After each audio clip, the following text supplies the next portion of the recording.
Bienvenidas damas, bienvenidos caballeros. Esta noche tenemos una entrega con relatos, algo fuera de lo común, con hechos que se pueden prestar a discusión, pero no en torno a si es cierto o no lo que nos cuentan. No me gustaría que fuera sobre eso, sino sobre qué diablos ocurrió con esos eventos, que ustedes nos cuenten sus teorías, y sobre todo, darnos cuenta que todo lo sobrenatural o paranormal se puede presentar de tantas formas que ni nos imaginamos. ¿Y qué le parece si aprovechamos que estamos por aquí y permítame acompañarlos durante cualquier actividad que estén realizando? O pónganse cómodos. Vamos a desconectarnos un ratito del estrés y de la prisa del mundo exterior y mejor, preparen y acompáñenos con la bebida de su preferencia y vámonos hacia Durango, México. Jimena Coronado nos cuenta esto. Toda mi familia vive en el centro de Durango. Hace mucho que todos vendieron sus casas por las orillas, en una comunidad llamada Nombre de Dios.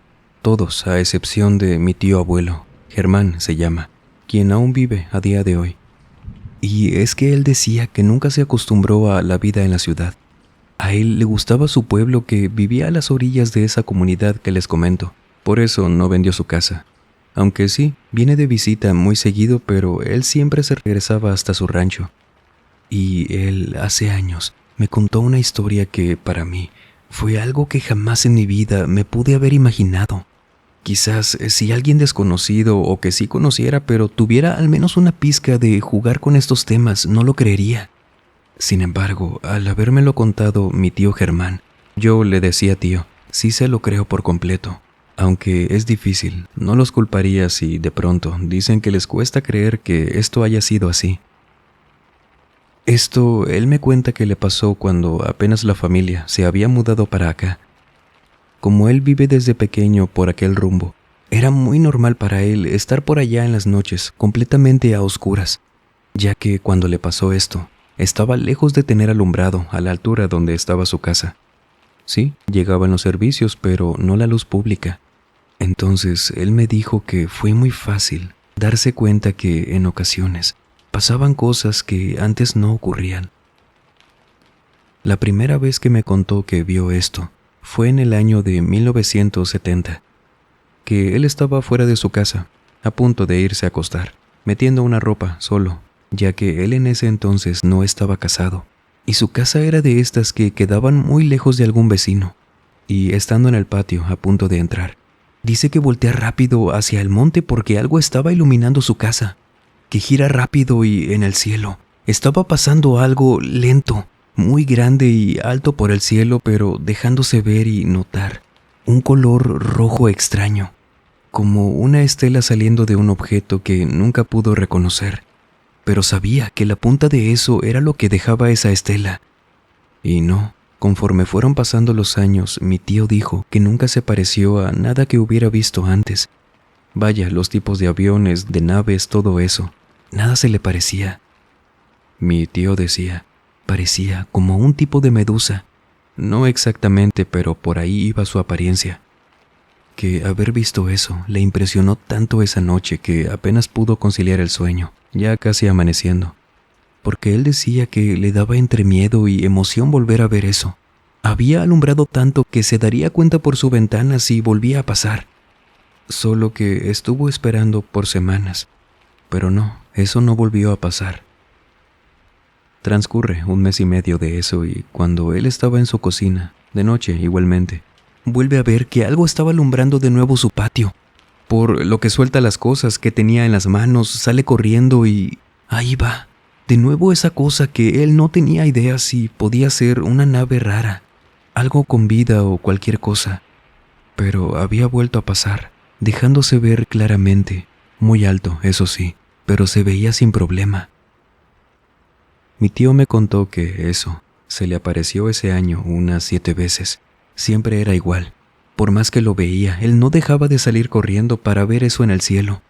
Y me dijo que las últimas veces notó cómo en ocasiones esto alternaba en un color esa estela, entre rojo, verde y amarillo, un poco, pero era el color rojo lo que más predominaba, que era impresionante porque incluso la estela era enorme, muy ancha, y que simplemente se perdía, como si volara directo hacia arriba y desaparecía.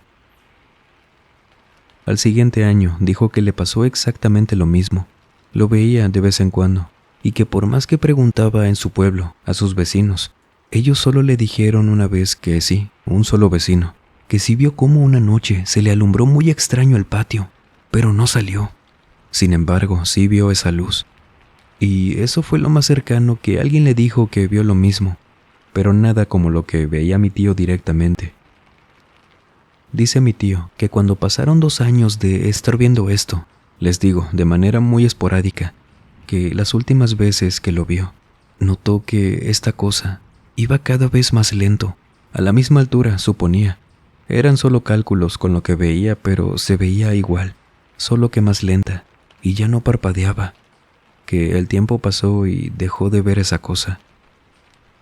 Pasaron quizás unos 10 meses o casi el año, no lo recuerda exactamente, pero que en una ocasión estaba limpiando su patio ya tarde por la noche, arreglando unas cosas y de pronto, por puro azar del destino, volteó hacia arriba y lo vio. Iba esa cosa, solo que ya no alumbraba como antes. No le iluminaba el patio como las veces anteriores, que por esta razón siempre se daba cuenta cuando iba pasando. Me contaba mi tío que en esa vez esa cosa iba igual de lenta que las últimas veces y era muy tenue, casi transparente, pero siempre le veía el mismo tamaño, a la misma altura, solo que se veía como desvanecida y ya no hacía esos cambios de colores. Muy apenas podía ver ese color rojo y se perdió. Mi tío ya nunca volvió a ver esa cosa. Dice mi tío que a lo que piensa, comentándome que a lo mejor iba a pensar que se estaba volviendo loco, pero que él estaba seguro que lo que vio esa última vez era así como suena, me lo dijo. El alma, el fantasma o lo que fuera que se quedara de eso que vio por esos años. Y si no era eso, eran los últimos momentos de eso que iba en el cielo. Por algo se veía así de débil, de tenue, que no tenía idea de si esa cosa tenía vida o no. Pero eso, quizás cumplió su ciclo, falleció, se acabó, lo que fuera, y pudo verlo por última vez.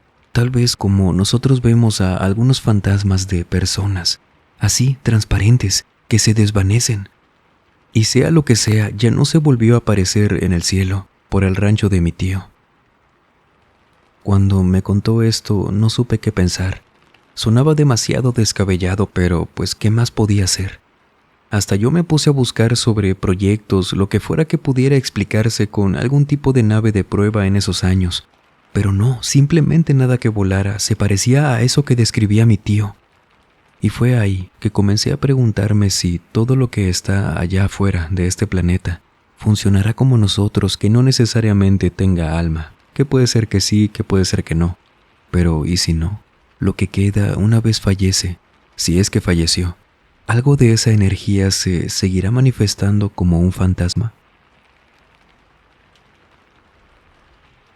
Claro que dentro de lo paranormal y sobrenatural, nos va a tocar escuchar relatos como estos, que desafían todo lo que conocemos y adivine qué, por eso pertenecen a ese mundo, de lo desconocido, de esas situaciones que nos hacen plantearnos tantas preguntas, y como les decimos, aquí, en este espacio les creemos, así que muchas gracias por confiarnos sus historias. Brittany Lozano, desde Tehuacán, Puebla, nos cuenta esto. Hoy quiero contarles lo más extraño que me ha pasado en la vida, que en su momento me asustó, pero a la vez cambió mi vida para siempre. O no sé si pudo cambiar esto si las cosas hubieran sido diferentes. Primero les voy a contar mejor. Cuando estaba embarazada de nuestra primera hija en el año 2001, mi esposo era quien trabajaba. A mí me habían dado la incapacidad por embarazo, por lo que una mañana estaba en casa y me levanto a la cocina.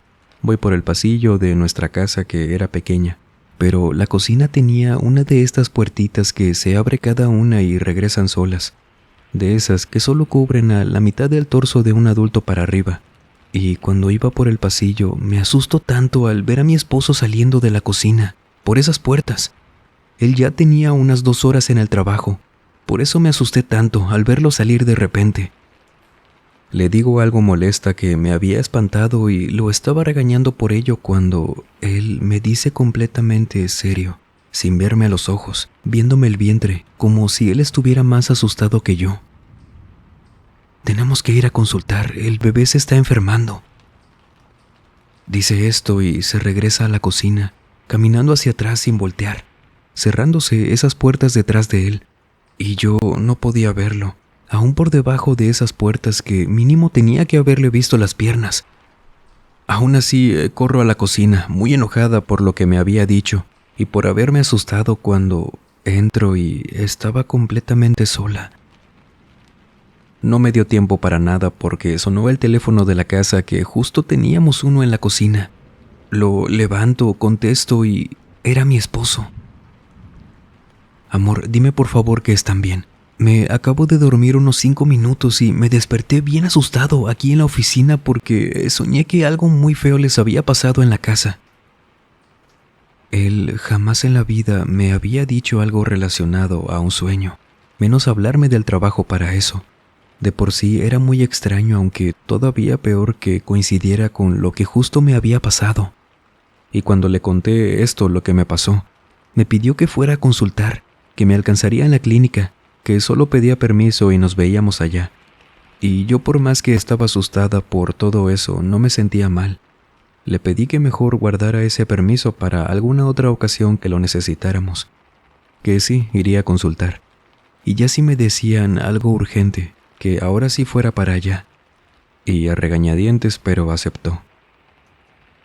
Cuando llegué a consultar ese día y me revisaron, el doctor me dijo que estaba muy a tiempo de atender una infección, que no voy a entrar en detalles porque sería algo gráfico de mi parte, pero que esa infección nos pudo haber complicado mucho el embarazo, más en esa etapa de gestación, que llegamos a tiempo. Le conté esto a mi esposo, y aparte de aliviarnos por ese momento, con los días eso desapareció. Jamás entendimos qué demonios pasó esa mañana. ¿A quién vi? Se veía igual que mi esposo. ¿Por qué me dijo eso esa persona que se veía como él y a dónde fue cuando entré a la cocina? Y todas esas coincidencias en lo que soñó en ese momento, lo que yo vi, todo eso, ¿qué fue? Las historias de dobles, de estas apariciones aterradoras que copian la apariencia de nuestros conocidos o seres queridos, creo que en esta ocasión distan mucho de lo que hemos escuchado en este canal sobre el tema. Siento que esto fue distinto, ¿no cree? ¿Qué será? ¿Quién hizo posible ese aviso a tiempo? Y la siguiente semana tenemos un video un poco más largo de lo que acostumbramos, de uno de los temas que más disfrutan aquí, ya verá. Y no olvide seguirme en las redes sociales del canal, o la mía. Cada una la tendrá en el primer comentario o en la descripción. Muchas gracias. Y ahora nos vamos hacia Chile. Camila Nogalar nos cuenta esto. Este es un relato que conocí gracias a una tarea que me encargaron en la universidad, donde nos pidieron entrevistar a alguien que estuviera egresado de la carrera y que ejerciera su profesión. Esto para tener una idea más realista del trabajo, así como de las cuestiones que se tienen que considerar para el puesto, tales como ventajas, desventajas, problemáticas que uno tiene que enfrentarse una vez que comienza a trabajar. Y no es para menos, ya que estudié para ser veterinaria. El único detalle era que yo no conocía a muchos lugares a los cuales pudiera ir a preguntar. Sin embargo, una de mis mejores amigas, Alma, me dijo acerca de un sitio en el barrio de su mamá, el cual, además de las consultas, hacían muchas campañas gratuitas para apoyar a los animalitos en todo aspecto que necesitaran. Esterilización, adopción, todo eso. Aunado a que también tenían un pequeño albergue para los que estuvieran en situación de calle o con alguna condición que necesitara atención de un veterinario. Si le soy sincera, me cuesta mucho recordar exactamente el nombre de este lugar y hace tiempo que no veo a esa amiga para preguntarle. Y es que esto fue hace ya muchos años. Y la última vez que supe, cambiaron de ubicación. Solo recuerdo que se le conocía más por allá como el albergue del sacerdote Isidro, un padre de la Iglesia Católica que fundó ese lugar mientras no estaba ocupado con sus asuntos religiosos. Pues lo que me contaron era que había heredado un gran terreno por parte de su familia, el cual colindaba con una de las desviaciones del río Cautín, allá por una comunidad de puros terrenos, yendo para Miraflores. Cuando estuve en este albergue, que no era en este sitio que les comenté, sino cerca del centro de Temuco.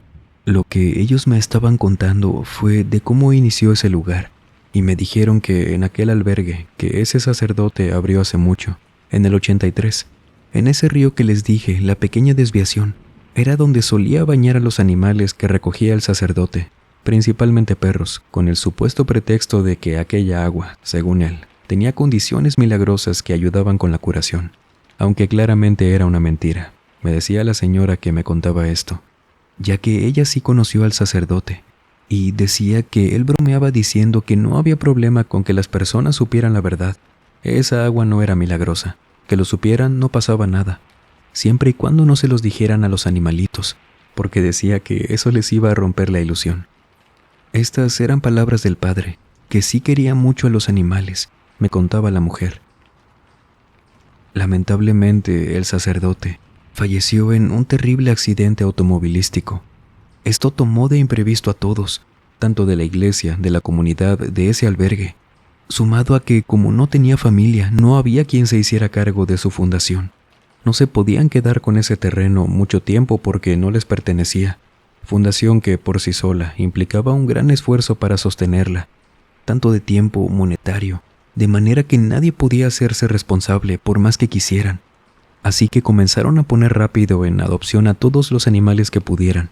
Se repartieron algunos para llevárselos a la ciudad, a otras comunidades ayudándose a brincar las bardas de ese albergue para sacarlos. Otros fueron reubicados en otras veterinarias, aunque sí se quedaron muchos sin hogar, callejeros, recibiendo comida de la gente de aquel pueblo, pero a fin de cuentas en la calle, incluso algunos que no sanaban todavía. Las semanas y después los meses, ese tiempo siguió pasando, y los vecinos de por allá se dieron cuenta de que muchos perros y gatos que habían estado ahí en ese albergue, ahora completamente abandonado, ellos regresaban a lo que una vez fue su casa, se quedaban afuera esperando a que alguien les abriera.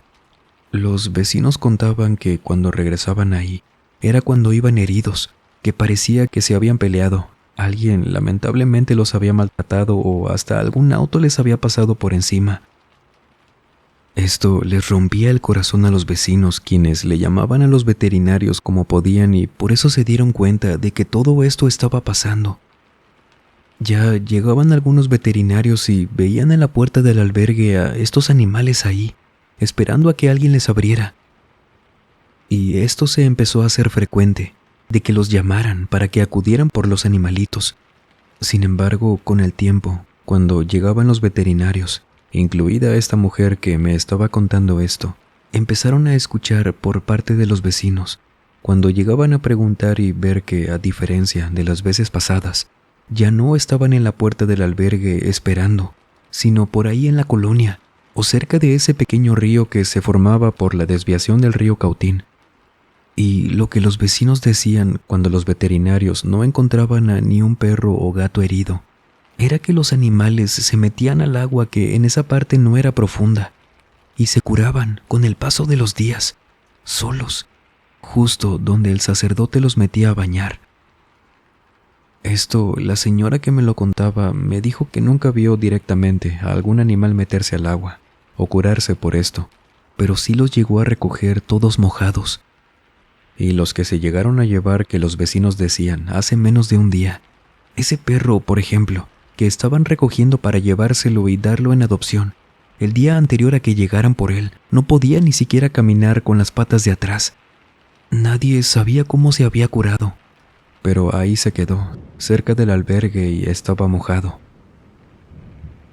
Antes de hacer cualquier conclusión apresurada, le pusieron atención a ese fenómeno muchas veces más, todos con el mismo resultado, viendo por parte de los vecinos a los animales metiéndose al agua cuando llegaban heridos, con situaciones de algunos animalitos que eran tan drásticas que parecía que no se iban a recuperar si no los atendía un veterinario, pero se recuperaban para cuando ellos llegaban por ellos.